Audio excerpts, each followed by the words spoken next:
El Renaixement italià és un període artístic i cultural desenvolupat a Florència, que seguia el moviment intel·lectual de l'humanisme, en el qual la burgesia aspirava al poder polític. En aquest període es reconsideren els models clàssics i, a més, l'home és considerat una figura central i conductora. La família més influent són els Mèdici, encapçalats per la figura de Lorenzo el Magnífic, un gran mecenes de les arts.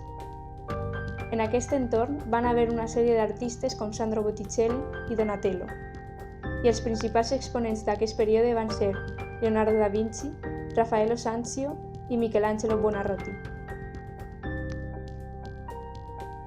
El Renaixement espanyol, influenciat pel Renaixement italià, es va originar a València al segle XV gràcies a la família Borja.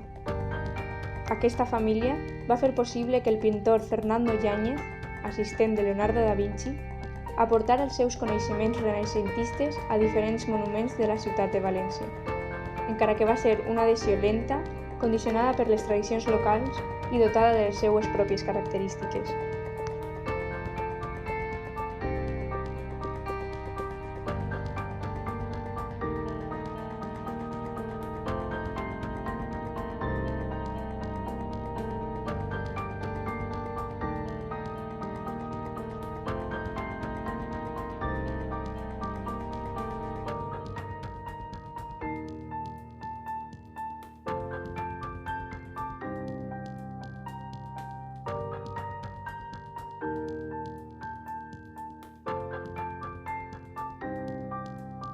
Els Borja, originaris de Xàtiva, van ser una de les famílies més influents del Renaixement.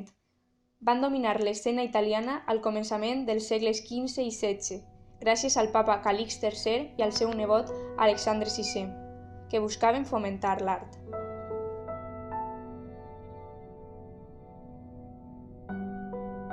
Els Borja es van mudar a Roma al 1455 per a l'elecció al papat d'Alfons Borja, futur Calixt III, recordat en el camp artístic per haver encarregat grans obres renaixentistes durant el seu papat. Roderic de Borja, el papa Alexandre VI, va ser un dels papes renaixentistes més controvertits. El seu objectiu era crear una dinastia política i geogràficament fort que governara Itàlia i durara segles. Va encarregar les pintures de la Catedral de València als pintors italians Paolo de San Leocadio i Francesco Pagano. Els primers exponents del Renaixement a Espanya van ser Paolo de San Leocadio i Francesco Pagano, els quals van contribuir a la creació del fresc a la cúpula de l'absis de la catedral i a altres pintures situades a la capella del Sant Grial.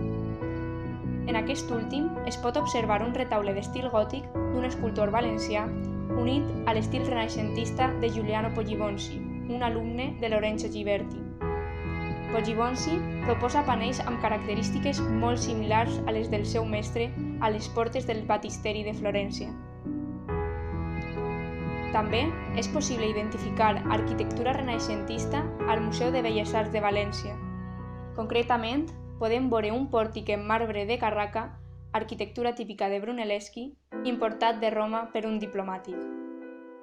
Al mateix museu hi ha pintures que contenen les característiques típiques del Renaixement, com la perspectiva aèria, l'ús de la tècnica del gradient i l'expressivitat dels rostres dels personatges, inspirats en les obres dels tres grans artistes italians, Raffaello Sanzio, Michelangelo i Leonardo da Vinci. Els testimonis del Renaixement en el camp de la ceràmica només es troben a la Llotja de la Seda de València, construïda a finals del segle XV. El sòl de la llotja, conservat ara al Museu Nacional de Ceràmica i Arts Sumptuàries, té una forma hexagonal i irregular poc comú, a més d'una influència renaixentista, el tema decoratiu inspirat en les fulles d'acant, i va ser dissenyat per l'arquitecte Pere Comte. Un altre artista destacat d'aquesta època va ser Francisco Nicoloso Pisano, que es va fer famós per haver importat les tècniques de majòlica italiana a Espanya. Algunes de les seues obres es conserven al Museu de Ceràmica de València.